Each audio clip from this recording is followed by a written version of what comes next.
Life के मेरे दोस्त हैं और हम बहुत से संघर्षों में साथ रहे।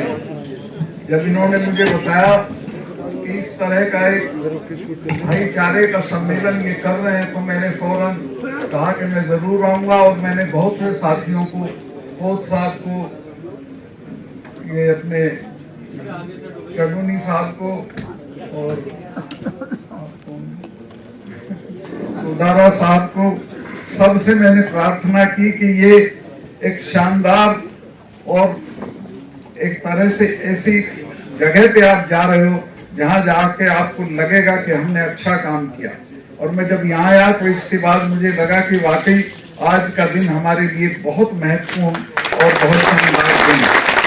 मैं आपको एक ही आश्वासन दे सकता हूँ कि जितना मेरा बस चलेगा, मैं अपने तमाम साथियों के साथ मिलके इस बात की गारंटी करूंगा कि हिंदुस्तान के मुसलमानों को दूसरे दर्जे का शहरी न समझा जाए।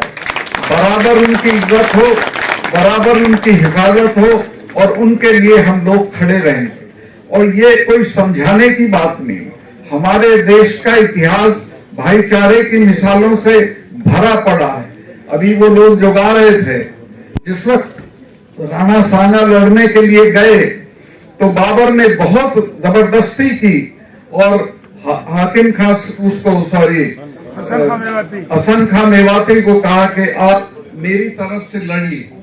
हसन खां मेवाती 10,000 लोग लेके 10,000 लोग लेके गए और उस लड़ाई में शहीद हो गए सारे लोगों के साथ। मैंने बाबरनामा पढ़ा है, पता नहीं आपने पढ़ा है कि नहीं। उसमें बाबर खुद कहते हैं कि मुझे तब तक तसल्ली नहीं हुई जब तक मुझे ये खबर नहीं मिली कि हसन खां मेवाती मारा गया है। उसके बाद बाबर इतना नाराज हुआ कि वो 4 दिन उसने फिरोजपुर झिरका में कयाम किया और मेरे लोगों को सजा दी कि तुम कैसे राणा सांगा की तरफ से लड़े हो। हल्दी घाटी की लड़ाई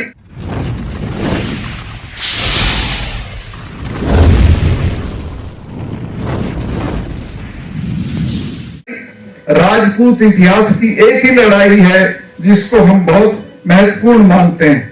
उस लड़ाई में राणा प्रताप के जो सेनापति थे वो हाकिम खान सूर थे।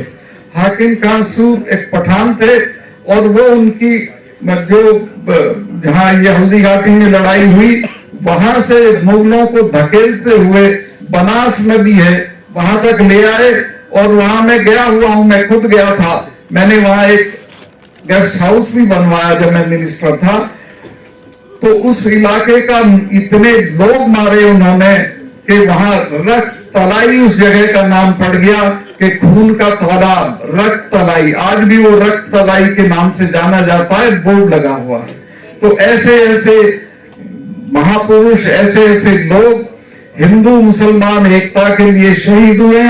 अगर हम इनको भूलेंगे तो अपना इतिहास भी भूलेंगे और हम अपनी जो खासियत है हमारे इतिहास की या हमारी कौमों की, उसको भी भूलेंगे। मैं एक बात और निवेदन कर दूं कि देश में बहुत बड़ी साजिश इस वक्त चल रही है कि इन लोगों को लड़ा दिया जाए और ये चलती रहेगी इलेक्शन तक।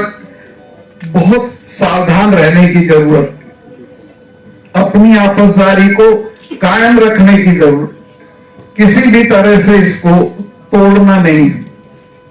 और मुझे इस बात की खुशी है कि हमारी खाप पंचायतों ने साबित कर दिया कि वो इस जज्बे के साथ जिंदा हैं और आगे भी मुझे भरोसा है कि ये लोग उसी तरह से खड़े रहेंगे। और एक अरसे से आप यहाँ बैठे हुए हैं, बहुत लंबा हो गया, मैं बहुत लंबी तकरीर करने के पक्ष में नहीं हूं। सिर्फ इतना कहना चाहता हूं कि एकता से रहिए और हिंदू भाइयों से जरूर कहूंगा कि तुम्हारी अगर तादाद ज्यादा है तो तुम्हारी जिम्मेवारी भी ज्यादा है। और तुम इस बात को आश्वस्त करें, इसकी बात की मजबूती करें कि हमारे मुसलमान भाई को दूसरे दर्जे के नागरिक की निगाह से ना देखा जाए, उसके साथ कंधे से कंधा मिला के खड़े हो जाएं तो आपको कोई दिक्कत नहीं होगी। मैं जब मुजफ्फरनगर का दंगा हुआ उसमें हमारे गोद का एक गांव है फुगाना, उसमें वो दंगा थोड़ा ज्यादा हुआ था। तो मैं वहां गया, लोगों से पूछा मैंने क्या हुआ। उन्होंने कहा जी बहुत गलती हो गई। उनको किसी ने खबर दे दी कि मलिकों का जो गोद का दादा है वो पीछे मुसलमानों के किसी गांव में मार दिया गया, जबकि वो गलत खबर थी। तो उसके रिएक्शन में वहां दंगा हुआ। तो गांव के लोगों ने, आप यकीन करोगे, रोते हुए कहा कि ये तो हमारी जिंदगी, हमारा तो गंडासा नहीं चढ़ता इनके बिना, हमारा तो कोई काम इनके बिना नहीं होता। और हमारे तो पुरखे 47 में रेल से उतार उतार के इनको लाए थे कि कहां जा रहे हो, यहीं रहो। और हमने बसाए थे, हमारे भाई हैं। तो वो भाईचारा टूट गया था मुजफ्फरनगर के दंगे में। मैं कोच साहब और इन लोगों का शुक्रगुजार हूं कि इन्होंने जो ये अपना नूह के दंगे के वक्त जो स्टैंड लिया, वो लहर हमारे यहां भी चली गई। जाटों का और मुसलमानों का जो तफरका था वो उसी दिन खत्म हो गया और हम भी आप जैसे ही हो गए। और अब हमारे यहाँ कोई फिरका परस्ती पश्चिमी यूपी में भी नहीं है। तो इसको फैलाना है। ये मेरे साथ बैठे हैं अपने गोदारा साहब, ये अभी सीकर में सम्मेलन करके आए हैं, इससे पहले भी सम्मेलन किए हैं और एक लहर चल पड़ी है इस तरह के सम्मेलनों की।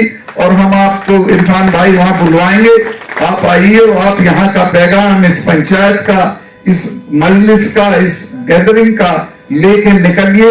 मैं बिल्कुल, मेरा विश्वास है कि लोग आपकी आवाज पे खड़े होंगे। बहुत बहुत शुक्रिया। नबील